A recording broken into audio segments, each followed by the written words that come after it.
Thank you for that. I'll give the floor to Eva Pauanova from EPP. Thank you, Mr. Dombrovskis, over here.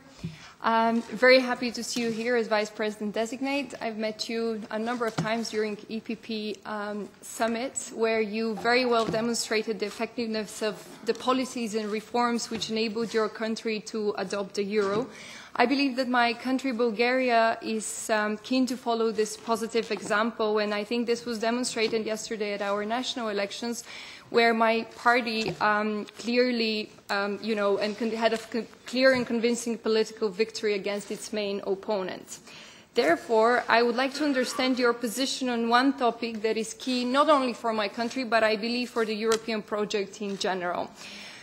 The threat of a so-called two-speed Europe has been looming over the Union for quite some time, in particular since the financial crisis and the ensuing further integration of the euro member states.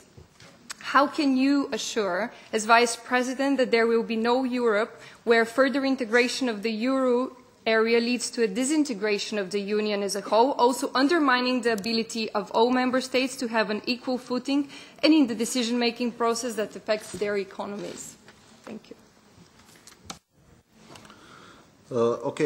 Thank you for this question. Also, in my introductory remarks, I mentioned the need for the EU to evolve as much as possible as a whole, meaning all 28 member states. Also, I mentioned the need for the Eurozone to remain open to the new member states to join.